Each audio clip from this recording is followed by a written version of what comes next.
صلاة الله سلام الله وعلى آله وصحبه ومواله ولا حول ولا قوة إلا بالله وبعد. Kita lanjutkan pembahasan kita, masih membahas tafsir dari surah-surah pendek dalam juz Amma,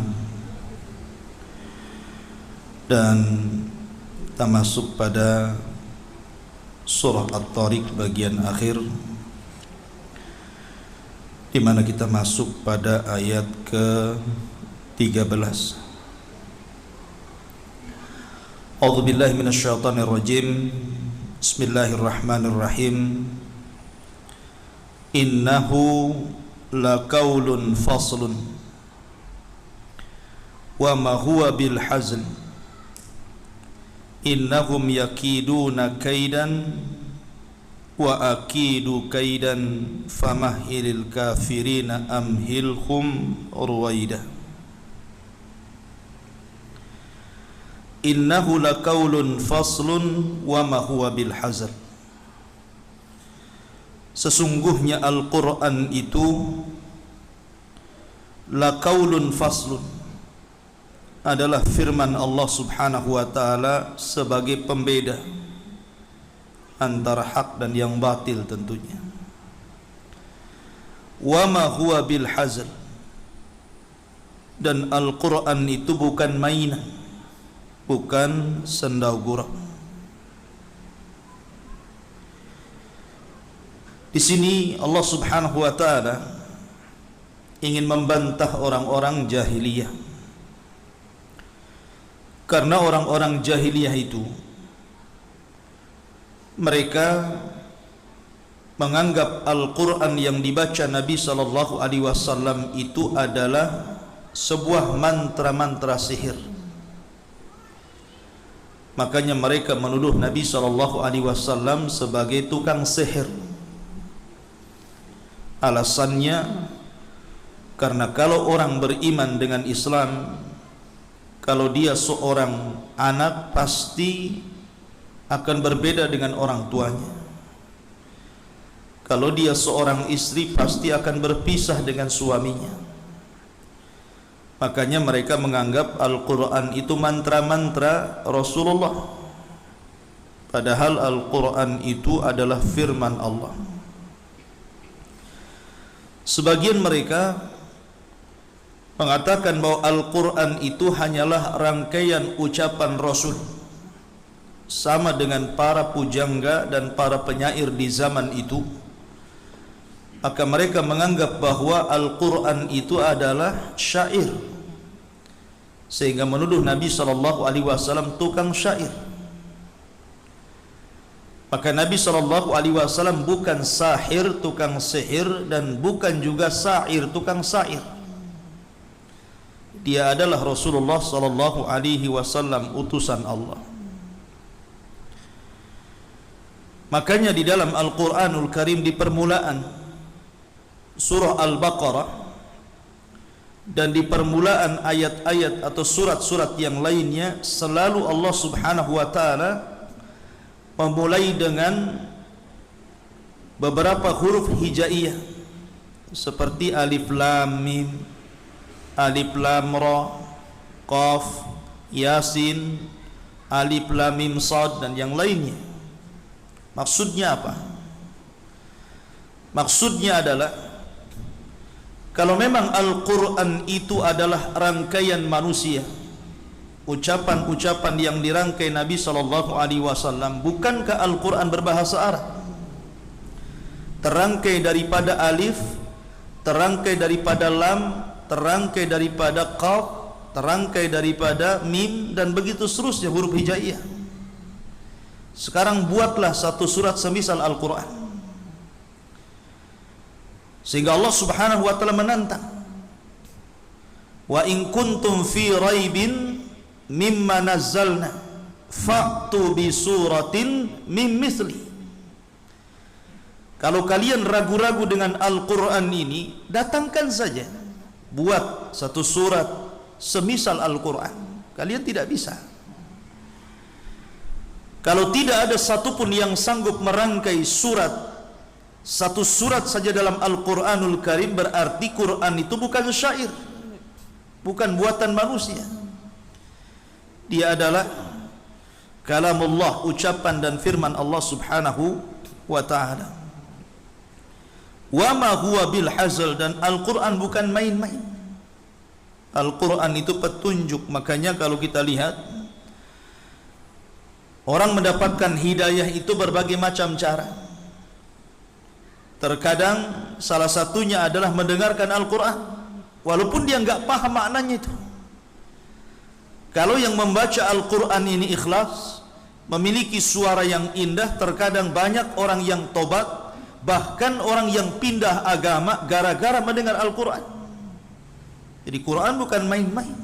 Quran itu sungguhan. Dia firman Allah subhanahu wa ta'ala. Kemudian Allah mengatakan, innahum yakiduna kaidan wa akidu kaidan. Sesungguhnya orang-orang kafir itu, mereka merencanakan makar atau tipu daya, dan Allah katakan, wa akidu kaidan, aku pun, kata Allah, memiliki dan punya rencana tipu daya yang lain. Tipu daya itu bukan nama dari nama-nama Allah, bukan. Ketika Allah mengatakan aku pun memiliki tipu daya, bukan berarti Allah itu memiliki sifat pemakar, tidak. Tidak ada satupun nama Allah, Allah itu maha pemakar, maha tipu daya, karena sifat ataupun nama tersebut kurang baik. Tetapi tipu daya itu adalah bagian daripada sifat-sifat Allah. Itu pun disebabkan karena muqabil, karena mereka melakukan tipu daya, Allah pun punya tipu daya. Kalau mereka tidak melakukan tipu daya, Allah tidak mungkin tipu daya. Artinya sifat itu muncul karena balasan daripada orang-orang yang melakukan makar. Dan ini harus dipahami, karena sifat-sifat Allah itu sifatnya jalalah atau sifatnya jamalah. Lah di sini Allah mengatakan innahum yakiduna kaidan. Orang-orang kafir itu selalu membuat tipu daya. Dalam tatanan bahasa Arab, yakidu itu masuk pada kategori fi'lul mudhari'. Kata kerja dalam bahasa Arab itu ada tiga. Ada fi'lul madhi, kata kerja bentuk lampau. Ada fi'lul mudhari', kata kerja bentuk sekarang dan yang akan datang. Ada fi'lul amr, kata kerja bentuk perintah. Di sini Allah menggunakan kalimat fi'lul mudhari', kata kerja bentuk sekarang dan yang akan datang. Maknanya orang-orang kafir itu dari dulu sampai sekarang, bahkan sampai nanti tanpa ada batas waktu, akan selalu membuat tipu daya. Sehingga Allah subhanahu wa ta'ala ketika menyebutkan bagaimana kebencian orang-orang Yahudi kepada kaum muslimin atau orang-orang Nasrani kepada kaum muslimin, Allah katakan dalam Al-Quran, walan tarda ankal yahudu walan nasara hatta tattabi'a millatahum. Walan tarda, selamanya tidak ridha. Lan itu ada watun nasbi, masuk pada kata kerja bentuk sekarang dan yang akan datang fi'lul mudhari'. Maknanya li ta'bid, menunjukkan selamanya. Sama dengan kalimat lan yakhluqad dubab, berhala-berhala itu selamanya tidak mungkin mampu menciptakan seekor lalat. Di sini ada lan masuk pada fi'il mudhari'. Artinya kebencian orang Yahudi dan Nasrani kepada kaum muslimin itu akan terus dan tidak mungkin selesai sampai kiamat. Mereka tidak akan redha kepada orang Islam sampai orang Islam ikut mereka.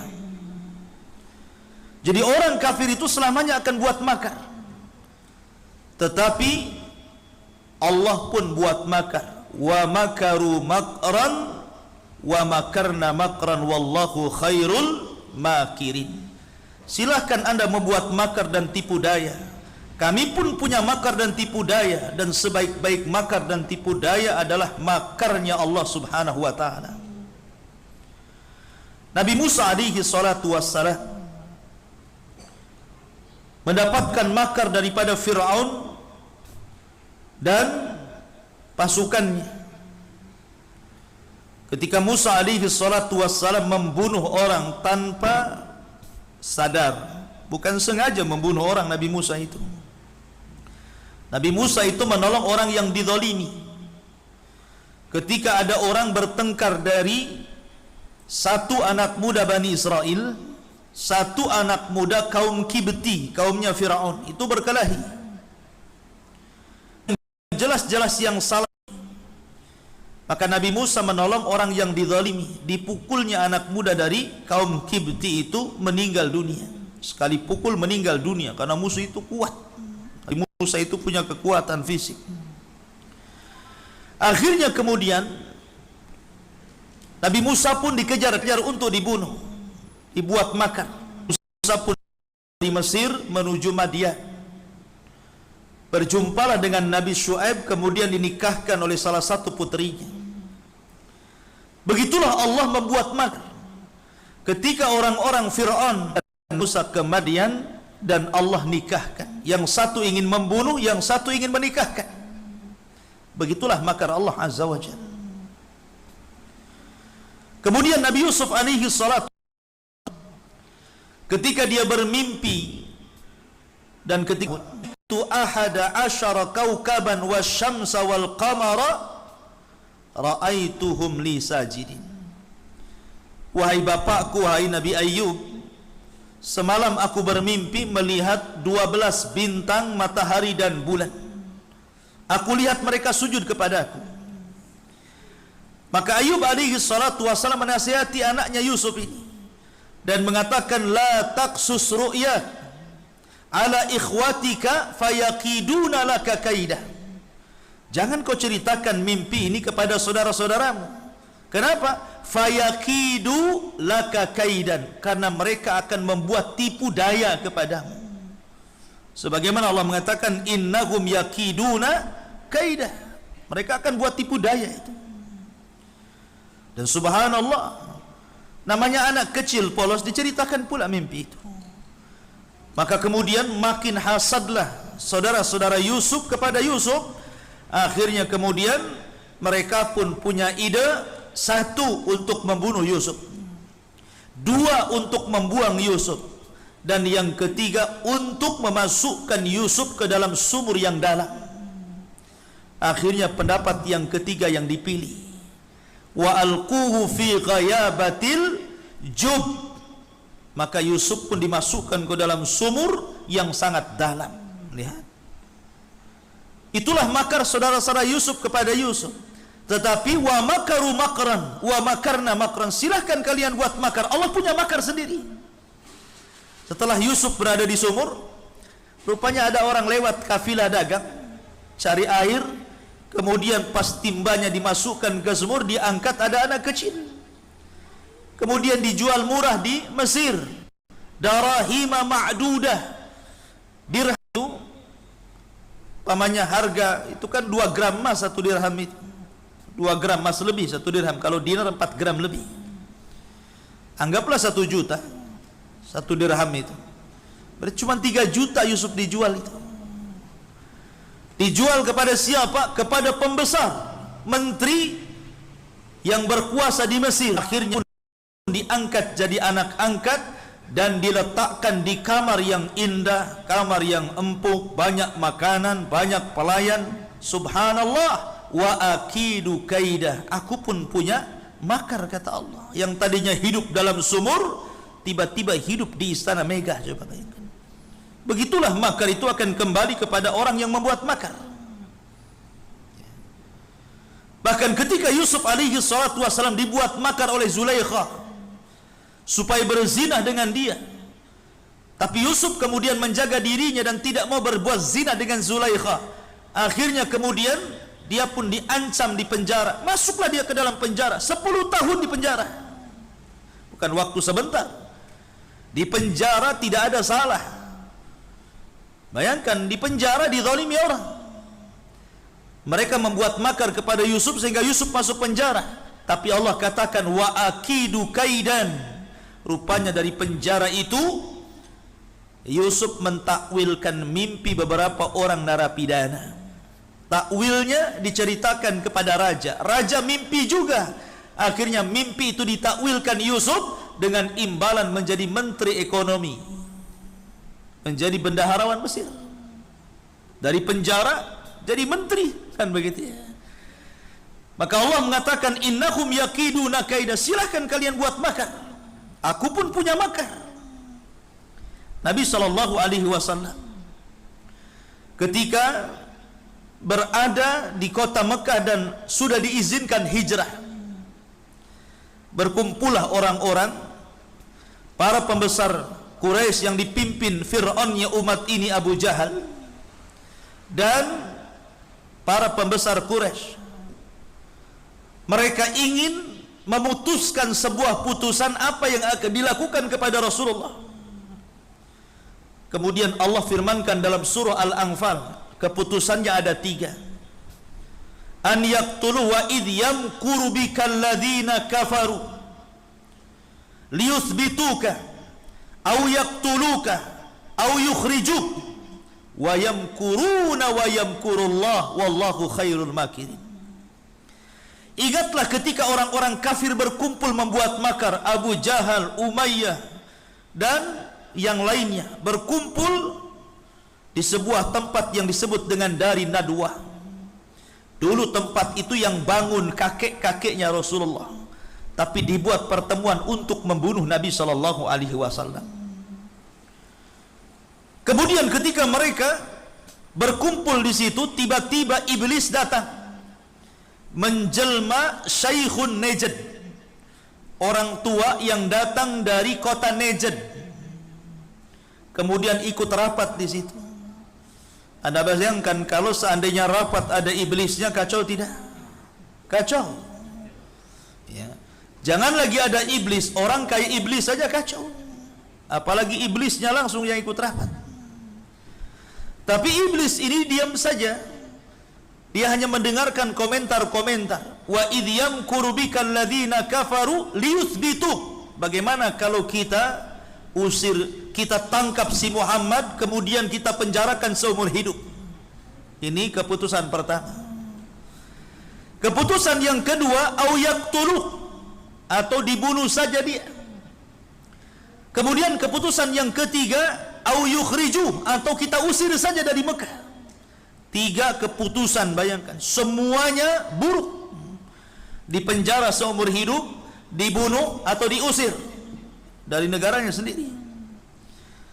Kemudian bangkitlah Abu Jahal, Fir'aunnya umat ini, mengatakan kita bunuh saja. Subhanallah, ambil pendapat terburuk, bayangkan, dibunuh. Kemudian orang-orang pun menyela dan mengatakan, ya Aba Jahlin, kalau orang membunuh Muhammad, tentu Bani Hashim tidak akan tinggal diam, maka mereka akan meminta qisas. Mungkin boleh jadi perang antar kabilah. Maka kata Abu Jahal, cara membunuhnya yang harus kita pikirkan. Kalau kita mengutus satu orang ya bahaya, tapi kalau kita utus masing-masing kabilah itu beberapa anak muda dan seluruh kabilah terlibat dalam pembunuhan itu, nggak mungkin Bani Hashim berani. Paling tinggi mereka minta diat 100 ekor unta, kita kasih 100 ekor unta. Sepakat? Sepakat. Kata iblis, sungguh pendapat ini, maksudnya Abu Jahal, adalah pendapat yang paling baik. Aku ikut pendapat dia. Iblis ikut pendapat Abu Jahal. Harusnya Abu Jahal ikut iblis. Kan coba ya. Iblis lo ikut Abu Jahal. Akhirnya dikirim betul tuh. Ketika Nabi SAW berada di rumahnya, Jibril sudah memberitahu bahwa rumahnya sedang dikepung. Maka kemudian Jibril memerintahkan atas perintah Allah untuk menggambil segenggam tanah, kemudian dilempar ke langit. Tanah itu dihembus angin dan tidak ada satu anak muda yang mengepung kecuali terkena tanah matanya dan menjadi kantuk. Sehingga Allah Subhanahu wa taala berfirman, "Wa ja'alna fi a'naqihim aghlalan fahiya ilal adqani wa hum mukmahun wa ja'alna min baini aydihim saddan wa min khalfihim saddan" ila akhiril ayat. Turun surah Yasin. Tiba-tiba mereka ngantuk, tidur, pulas, ngorok. Kata Nabi, kata Allah, kata Jibril, "Ya Muhammad ukhruj." Muhammad keluar. Mereka sudah tidur. Keluar Rasul dengan aman. Tidak ada yang tahu siapa yang membuat aman ini, Allah. Sehingga Allah mengatakan, "Wa idh yamkuru bikal ladzina kafaru liyuthbituka aw yaqtuluka aw yukhrijuk." Apa kata Allah? "Wa yamkurun." Mereka hendak membuat makar. "Wa yamkurullah." Tapi Allah punya makar. "Wallahu khairul makirin." Dan sebaik-baik makarlah makar Allah. "Innahum yakiduna kaida fa akidu kaida." Makar ini tidak muncul kecuali dari orang hasad, ikhwan. Orang itu akan membuat makar itu karena diawali dengan penyakit hasad. Makanya bahaya. Karena makar itu bukan hanya kepada orang kafir terhadap muslim saja, terkadang sesama muslim dengan muslim pun membuat makar. Bahkan lebih parah, itu juga ada di sebuah yayasan, di sebuah pengurus masjid, di sebuah partai gitu kan, ormas, ada saja tuh yang membuat makar itu. Satu saja orang hasad pasti buat makar dia. Pasti dia akan membuat makar, memfitnah, menzalimi, akhirnya mengeluarkan pengurus yang mungkin belum tentu dia sebagaimana yang difitnah dan dizalimi, kan itu ya. Tetapi walaupun demikian, ingat bahwa makar itu ada waktunya. Makanya Allah Subhanahu wa taala mengatakan, "Famahilil kafirina amhilhum ruwaida." Makar itu ada waktunya. Ketika Anda membuat makar itu, ya mungkin makar Anda berhasil, sehingga orang yang Anda fitnah keluar, diusir, atau dipermalukan, dibuli dan yang lainnya. Tapi ingat, itu hanya istidraj sesaat saja. Nanti Allah akan tampakkan keburukannya. Allah akan tampakkan keburukannya, karena makar itu akan kembali kepada orang yang membuat makar. Sehingga Allah mengatakan, "Famahilil kafirina amhilhum ruwaida." Karena itu berilah penangguhan kepada orang-orang kafir yang membuat makar itu, berilah mereka kesempatan untuk sementara waktu saja. Karena Allah tidak mungkin membiarkan hamba yang dizaliminya.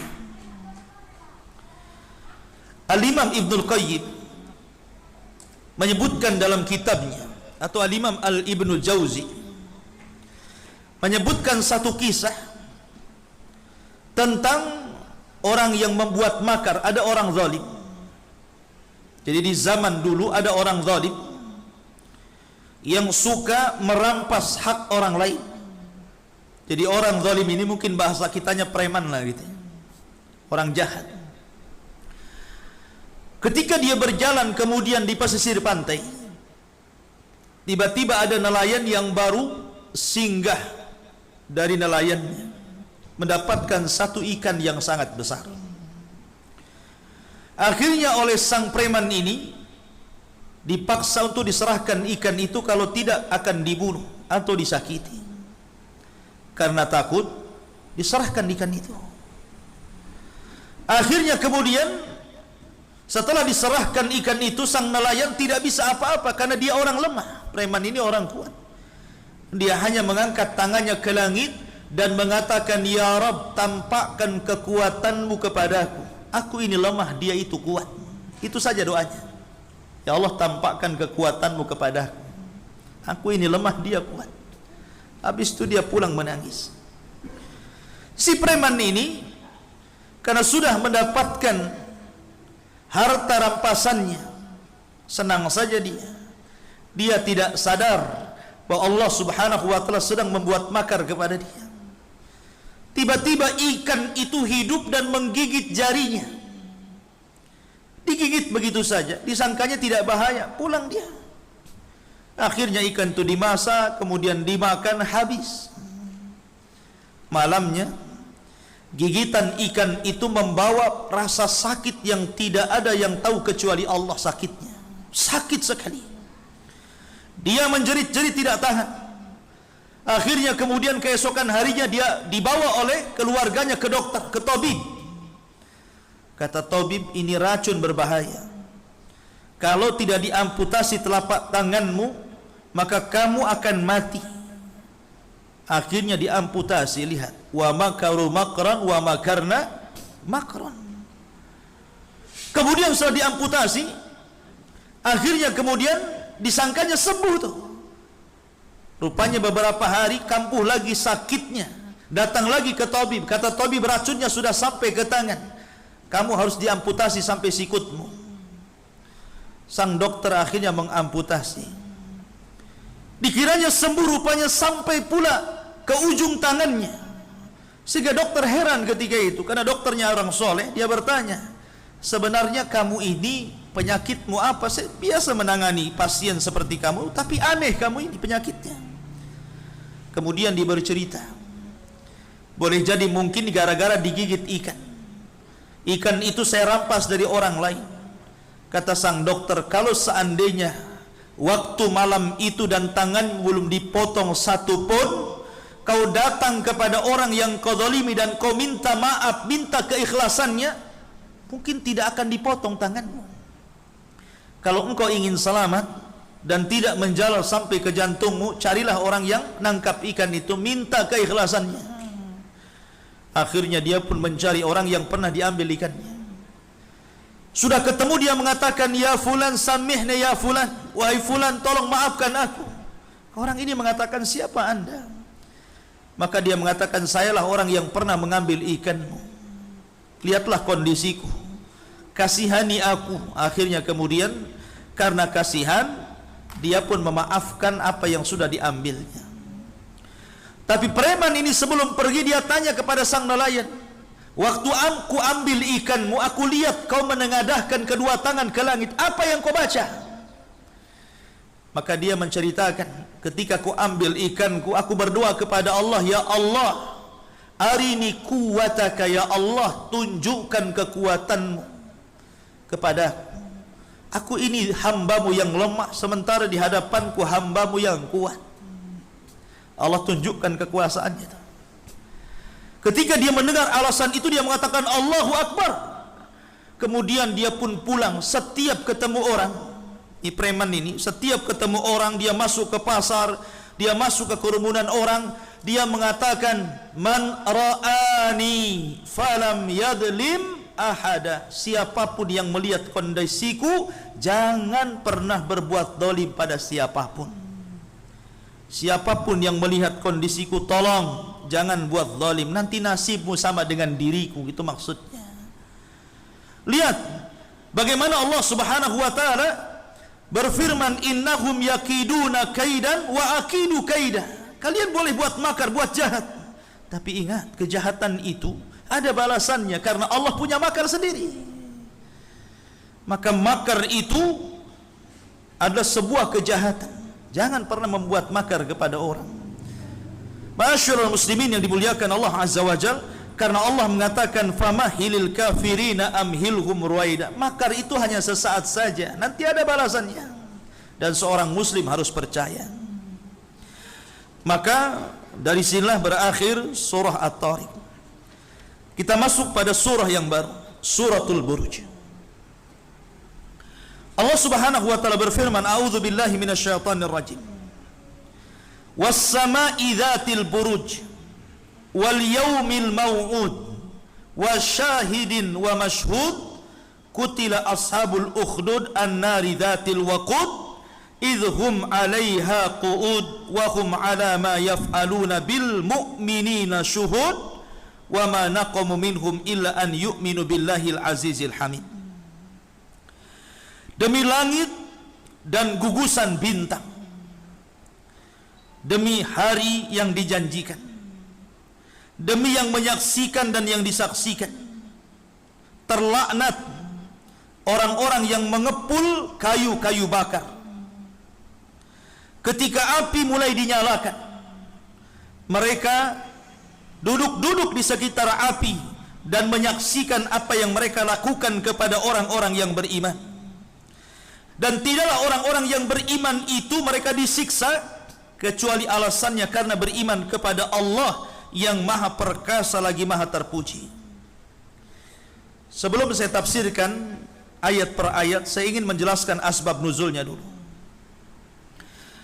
Asbab nuzulnya, suratul Buruj ini mengkisahkan satu kisah yang menarik. Namanya kisah Ashabul Uhdud. Kisah orang-orang yang menyalakan kayu bakar api sebesar istana. Besar. Dan membunuh orang dimasukkan ke dalam api itu. Quran menyebutnya kisah ini Ashabul Uhdud. Kisah ini dimulai daripada 100 tahun sebelum kelahiran Rasulullah. Kejadiannya 100 tahun sebelum kelahiran Nabi sallallahu alaihi wasallam dan sebelum terjadi pengepungan Ka'bah oleh pasukan Abrahatul Asram.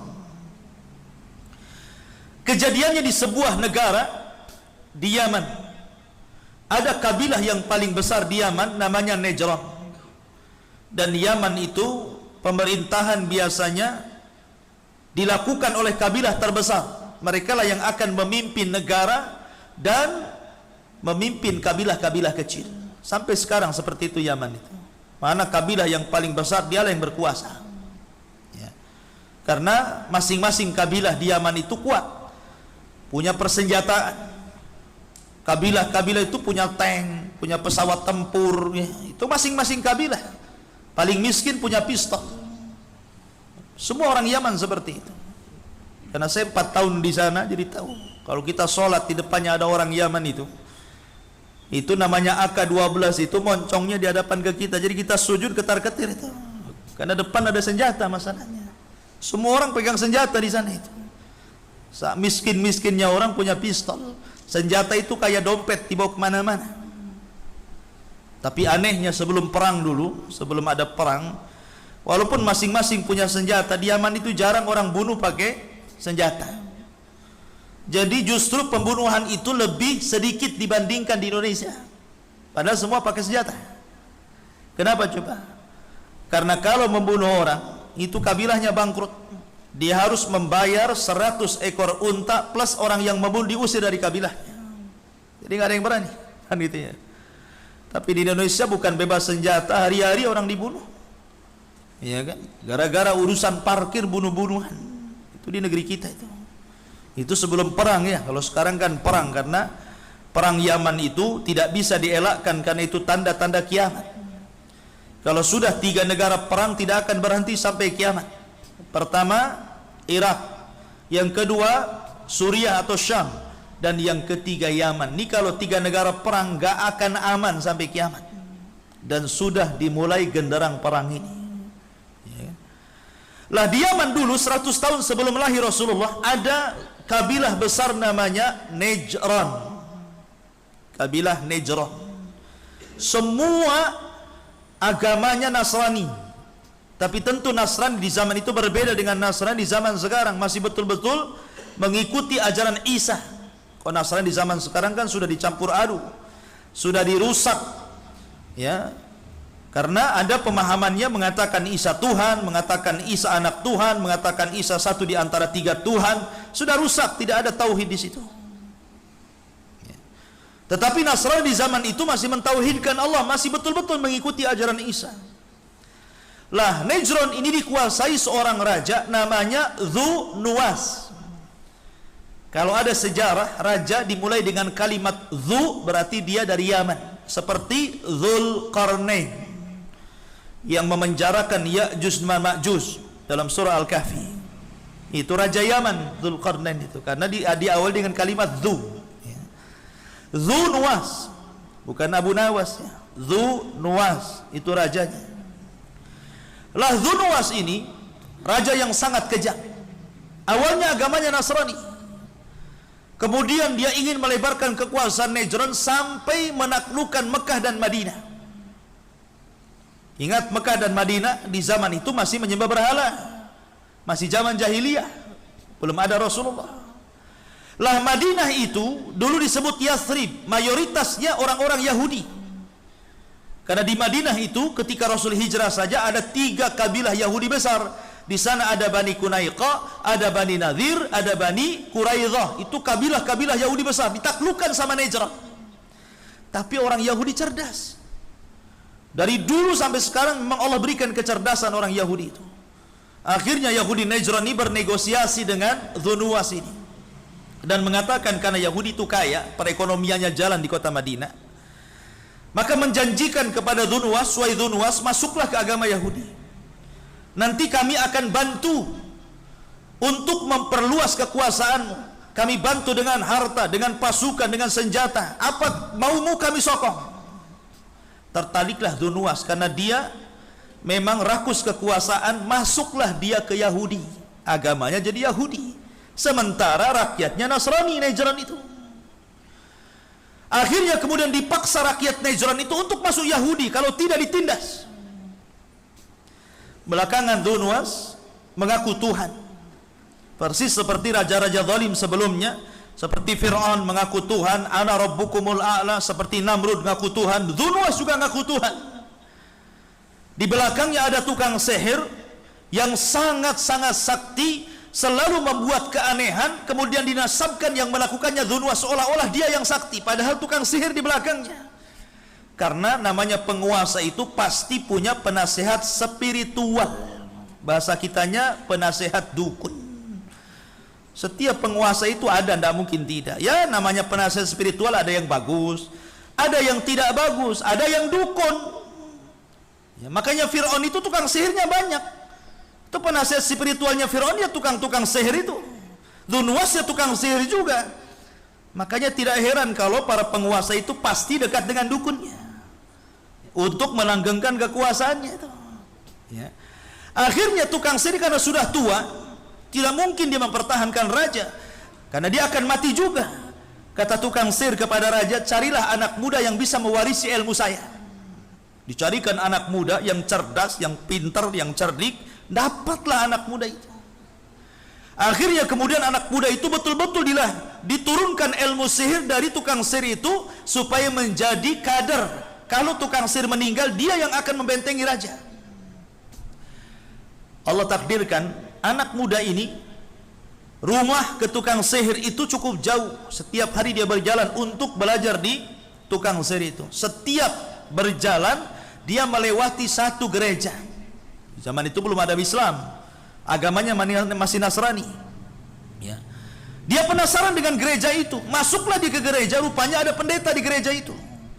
Kemudian dia kenalan, ngobrol, akhirnya kemudian lama-lama belajar juga sama pendeta. Jadi satu hari itu dia belajar kepada pendeta ilmu tauhid, dan dia belajar kepada tukang sihir ilmu syirik. Satu waktu dia belajar tauhid, satu waktu dia belajar syirik gitu ya. Satu waktu menyembah Allah, satu waktu mengkufurkan Allah. Bayangkan, satu waktu itu belajar seperti itu. Terus berjalan waktu, sampai akhirnya ilmu yang diturunkan sang rahib lebih masuk di hati anak muda itu, karena cerdas anak muda itu dibanding tukang sihir. Anak muda ini ragu-ragu, ini yang benar ilmu yang mana ini? Akhirnya kemudian anak muda ini ingin membuktikan mana yang benar. Ini ilmunya tukang sihir atau ilmu pendeta ini? Kemudian dia mendengar di sebuah desa ada binatang buas yang selalu mengganggu warga desa, kadang mencakar, membunuh, menerkam gitu kan. Dia cari binatang itu, mungkin sebangsa harimau, buaya dan yang lainnya.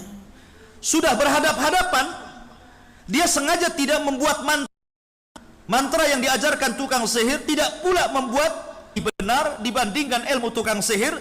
Kalau batu ini kena binatang itu, hancurkan binatang itu. Akhirnya betul-betul kena, hancur binatang itu. Dia yakin bahwa ilmu sang rahib lebih benar dibandingkan ilmu sihir. Dia pun resign, tidak jadi murid tukang sihir dan terus belajar kepada sang rahib. Kemudian diajari oleh sang rahib ilmu perobatan, tabib, bisa macam-macam penyakit sampai orang buta bisa disembuhkan. Lah ketika kemudian dia sudah tidak lagi berguru, dia pun membuka praktek. Karena sudah dibekali ilmu tauhid, tidak bayar orang yang berobat kepada dia. Bayarnya cuma dengan masuk ke dalam Islam. Kamu kalau ingin sembuh, masuk ke dalam Islam, itu saja bayarannya. Akhirnya banyak orang yang disembuhkan dan banyak orang yang beriman, tapi menyembunyikan keimanannya karena takut dibunuh raja. Raja ini punya perdana menteri orangnya buta. Mendengar ada anak muda bisa mengobati penyakit buta, diundanglah ke rumahnya. Tetapi sebagaimana yang lain, kalau kau ingin disembuhkan, beriman dulu dengan Allah. Itu syaratnya. Dan kalau ditanya siapa yang menyembuhkan penyakitmu, jangan bilang saya, tapi Allah. Itu saja syaratnya. Akhirnya betul-betul disembuhkan dan raja ini tobat. Ketika ikut rapat dengan Dzunwas, kaget Dzunwas ini. Kamu kok bisa melihat siapa yang menyembuhkanmu? Kata Dzunwas, kata sang perdana menteri, saya disembuhkan oleh Allah. Lah Allah itu siapa? Allah itu Tuhanku, Tuhanmu dan Tuhan alam semesta. Ngamuk Dzunwas. Dia ngaku Tuhan, kok ada Tuhan selain saya, katanya. Akhirnya kemudian dipaksa, siapa yang ngajari kamu? Disiksa, nggak tahan, dikasih tahu anak muda itu, ditangkap anak muda itu. Disiksa nggak tahan, siapa yang ngajari kamu? Si rahib ditangkap juga. Tiga-tiga yang masuk penjara. Akhirnya kemudian raja menghukum 2 orang dengan cara digergaji. Perdana menteri dan juga rahib digergaji dari atas kepala jadi 2. Itu yang diisyaratkan sabda Rasulullah kepada Khabbab bin Arat. Sabar wahai Khabbab, Islam akan menang. Karena dulu ada orang yang digergaji belah jadi 2. Maksudnya kisah Ashabul Ukhdud itu. Anak muda ini akhirnya dibunuh dengan cara mau diterjunkan di tempat yang paling tinggi. Tapi ketika sampai di bukitnya gempa. Semua prajuritnya mati, anak muda ini selamat. Ditangkap lagi, kata raja buang di lautan. Dikirim tentara ke lautan, datang ombak besar, akhirnya kapalnya terguling, semua mati, anak muda ini selamat. Setiap mau dibunuh selamat terus. Ya. Dan akhirnya kita sambung cerita ini pada minggu depan. Ya. Subhanakallah bihamdika, asyhadu an la ilaha illa anta astaghfiruka wa atubu ilaik. Allah ta'ala. Assalamualaikum warahmatullahi wabarakatuh.